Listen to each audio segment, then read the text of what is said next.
Once upon a time, in a busy town filled with noise and traffic, there lived a young man named Kola. He was smart and determined, with dreams bigger than the world around him. His late mother had always encouraged him, but when she passed away, Kola's life changed forever.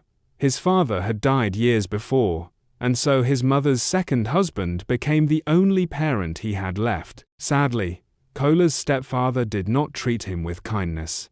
He favored his own children, and never saw Kola as part of the family. While his step-siblings went to good schools and had new clothes, Kola often wore torn shirts and shoes with holes. He worked hard around the house, running errands and doing chores. But no matter how much he tried, his stepfather was never satisfied. One evening, after an argument over money for school fees, Kola's stepfather shouted angrily, "You are not my son! Pack your things and leave my house!" Kola's heart sank. With nowhere to go, he picked up his small bag, walked out, and wandered into the night.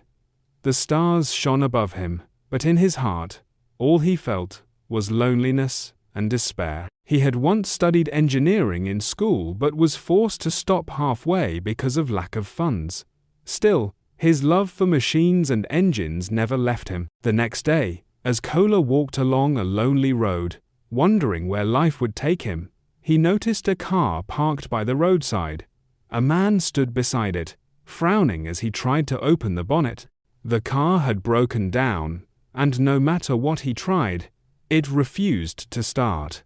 Seeing the man's frustration, Kola hesitated for a moment, then gathered courage and said softly, "Excuse me, sir, may I take a look at your car? I know a little about engines."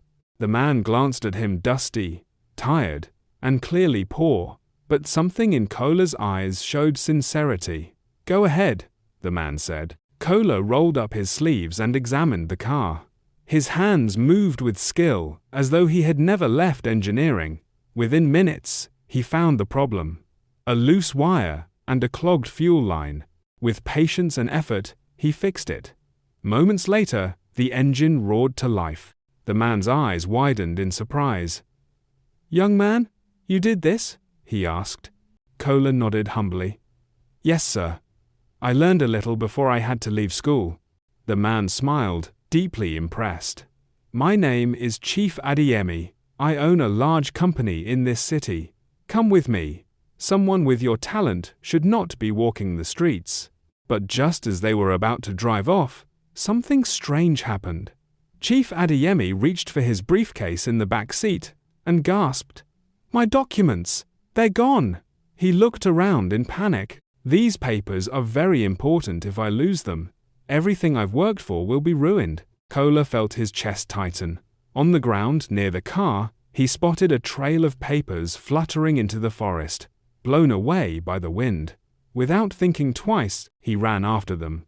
The path was dark and narrow, filled with thorny bushes.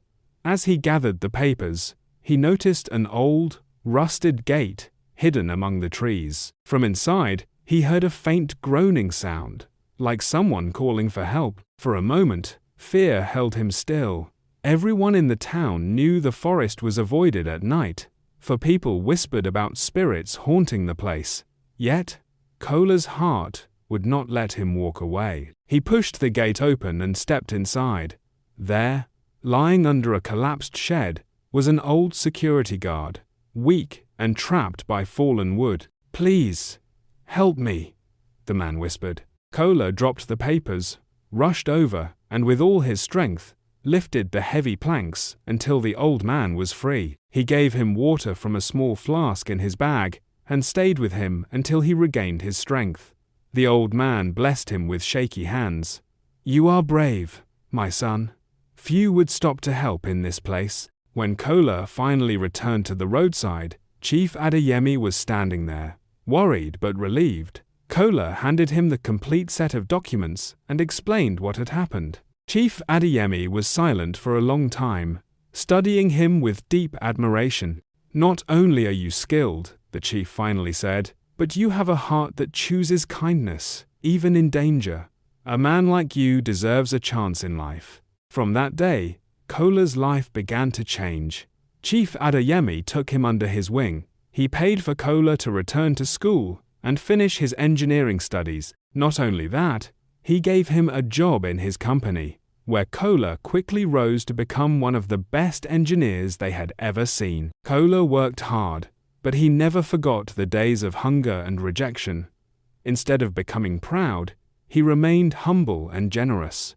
He used his salary to help other struggling students pay their school fees. He repaired cars for free for poor neighbors and taught young boys in the community about machines, giving them the knowledge he once wished someone had given him. As for his stepfather and step-siblings, life turned against them.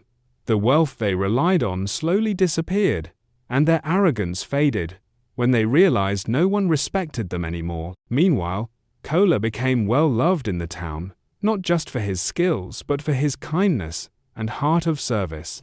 The people often said, "See how life can change." One act of courage and compassion opened a door for Kola that no one could shut.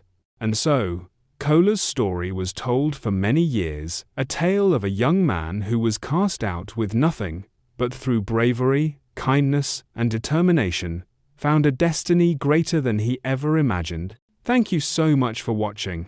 Make sure to subscribe to hear more fascinating folk tales.